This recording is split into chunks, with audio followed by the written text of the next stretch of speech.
Mais merci beaucoup pour l'organisation de m'avoir invité.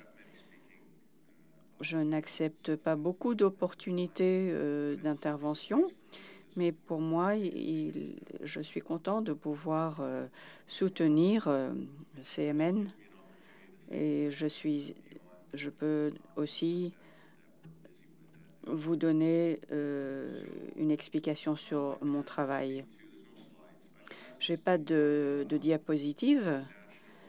Je vais donc parler sur les capacités d'enquête, les bonnes pratiques au niveau national et international. Je pense que c'est surtout les capacités nationales qui ont passé en revue aujourd'hui.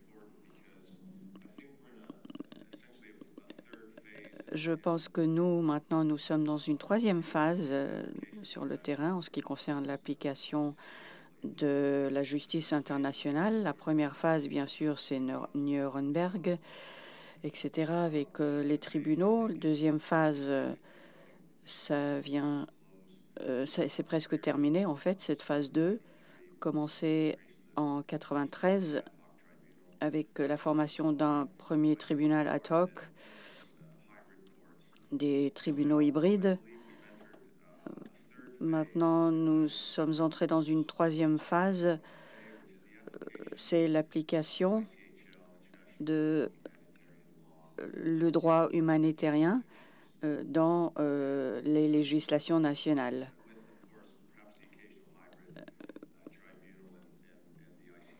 La CPI, et je pense que toutes les personnes qui envoient, tous les gens qui envoient des communications à la CPI ont des ressources assez limitées. Donc, l'avenir du droit humanitaire, c'est l'application au niveau national.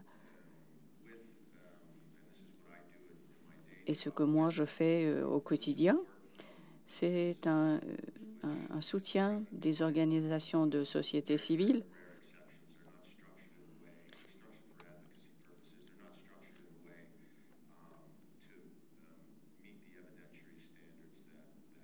mais elles doivent avoir bien sûr une bonne structure pour pouvoir faire en sorte que finalement, au bout de tout un processus, il y ait une condamnation. Alors, en ce qui concerne les possibilités au niveau national, Canada, the United States, je pense que l'unité que Émilie et il y a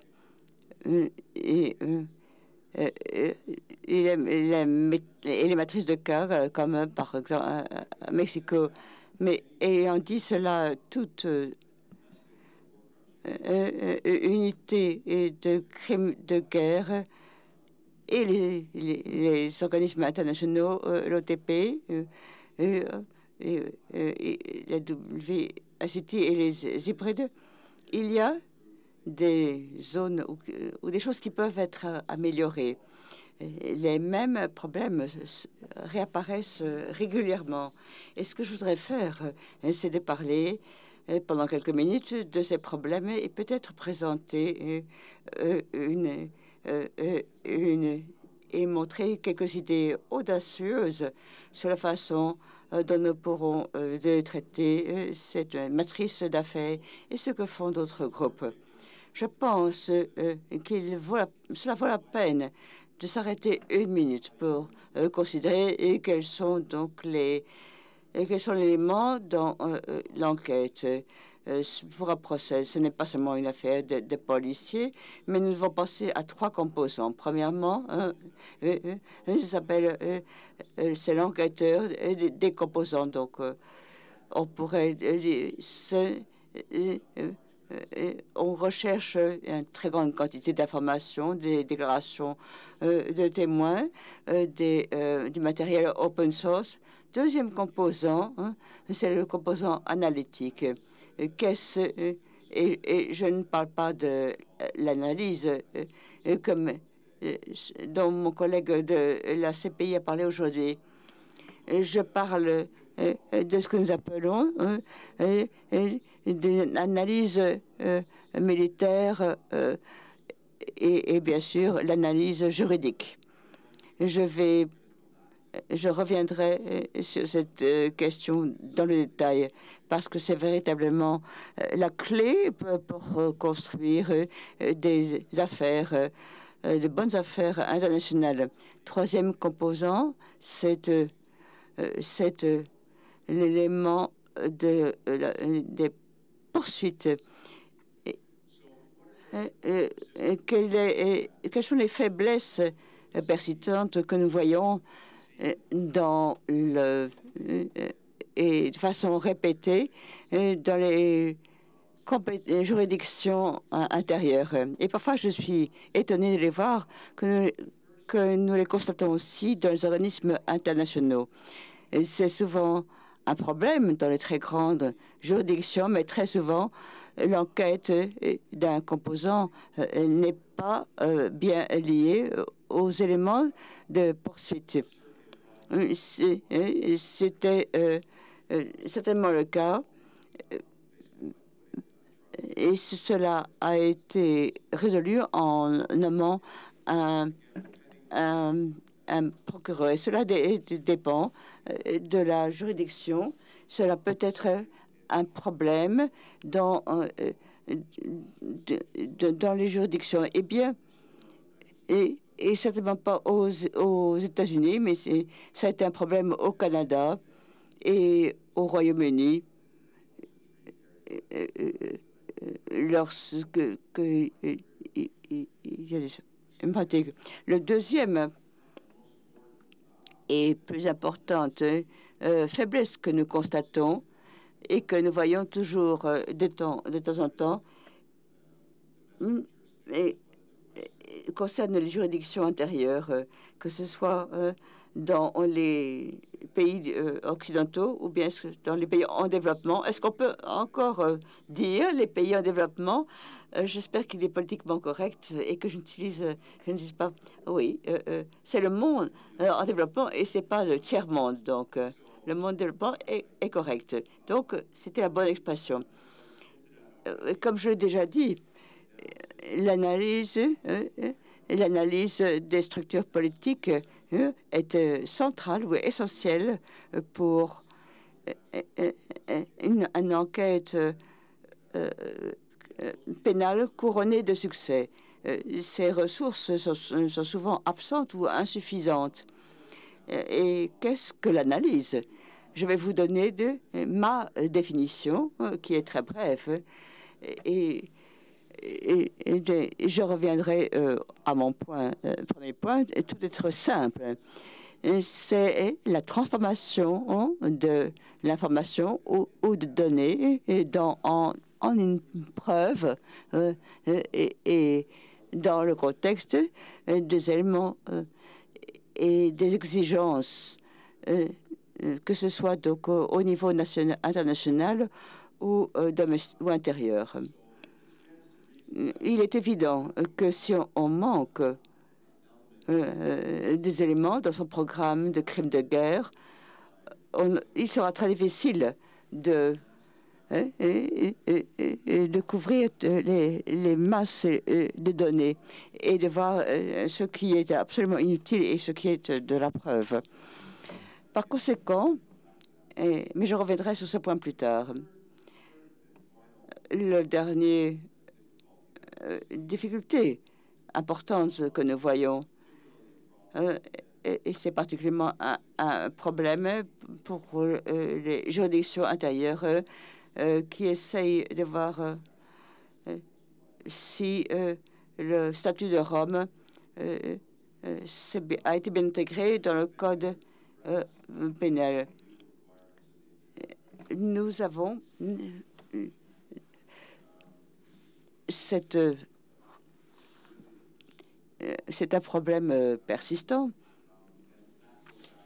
Et cela revient à la deuxième question. La règle est que, bien sûr, les juristes qui ne sont pas familiarisés avec ce cadre juridique rend les choses plus compliquées. Mais on peut toujours... elles ne sont pas donc sui generis, et on peut les trouver dans le code pénal national. Si nous n'avons pas le composant analytique qui agit comme un filtre, et c'est avec les matériaux montables, on est vraiment perdu. C'est la raison pour laquelle les outils, le projet des outils juridiques sont tellement importants. L'idée de donner des outils gratuits et simples pour les juridictions qui ne peuvent pas se le permettre financièrement. C'est donc une initiative extrêmement importante et c'est une très longue initiative maintenant dans la matrice des affaires. Qu'est-ce qui a été fait pour traiter ces questions dans les juridictions intérieures, particulièrement dans les pays en développement? Nous avons la matrice des affaires et elle a été lancée. Donc, je pourrais sortir après et fumer. Nous avons parlé des organisations qui font de la formation pour les acteurs intérieurs, la WYCA, l'Institut de... quel est le nom exact? L'Institut pour l'enquête pénale qui est basé ici à La Haye. Nous avons une organisation internationale qui est toute petite, qui s'appelle Justice, Réponse rapide de justice. Je me demandais si c'était donc la réaction, mais non, c'est la réponse. Et la question qui se pose est de savoir si les efforts de la matrice pour le réseau d'affaires est suffisamment rapide. Et le WCA, est-ce que ça fait une différence? Eh bien, ça fait pas de mal, mais ce n'est pas suffisant. Et donc, il y a une critique. Il n'y a pas de critique implicite. Pourquoi est-ce insuffisant? Cela tient au fait que la formation n'est pas pareille que la pratique. Et ce qui manque dans l'équation, c'est que nous avons la formation, nous avons l'outil juridique qui est extrêmement efficace, à mon avis, et qui est très facile à utiliser. Mais ce qui manque, c'est un contrôle. Je pense que vraiment, la solution, et chaque cadre est différent, bien sûr, mais en fin de compte, je pense que nous devons apporter des unités, les amener aux normes nécessaires. L'objectif est d'avoir des jugements ou des procès justes et équitables.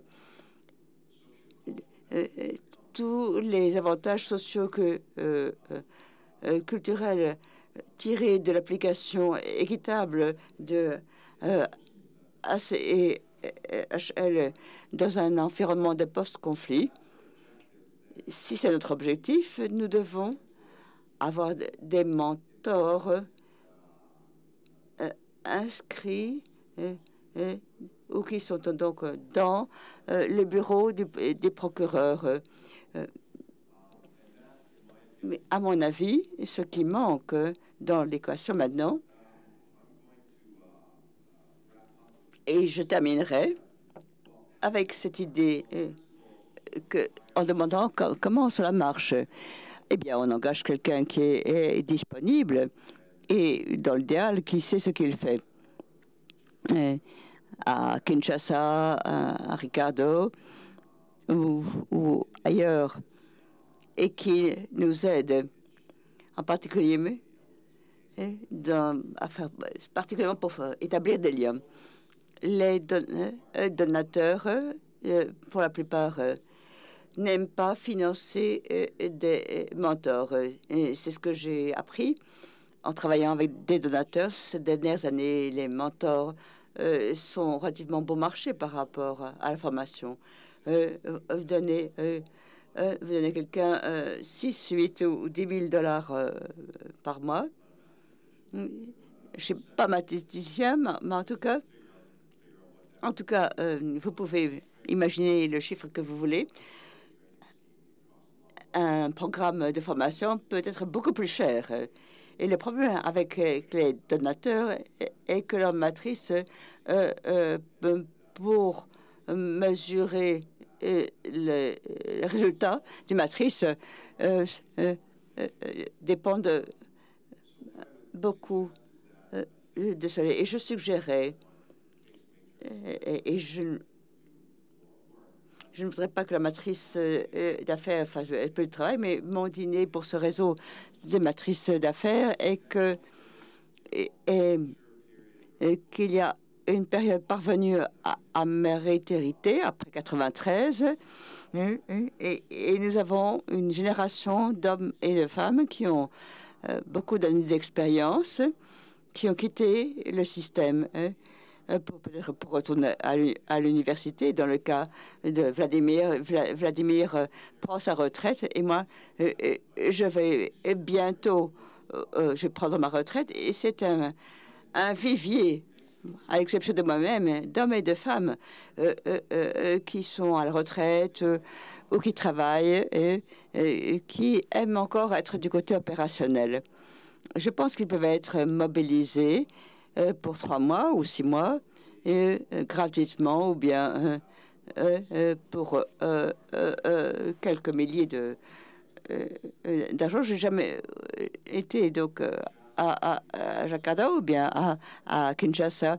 Mes excuses à mes collègues congolais, mais Kinshasa peut-être très bien. En tout cas, ce sont des petites difficultés pratiques. Je suggère que nous avons besoin d'un programme de bénévoles auquel les gens s'inscriraient et qui pourrait ainsi être déployé pendant quelques mois pour avoir donc cette pièce manquante du puzzle, et qui serait un excellent lien à développer. Et donc, nous pourrions ainsi faire des cas d'affaires. Merci beaucoup de m'avoir écouté, particulièrement en fin de journée.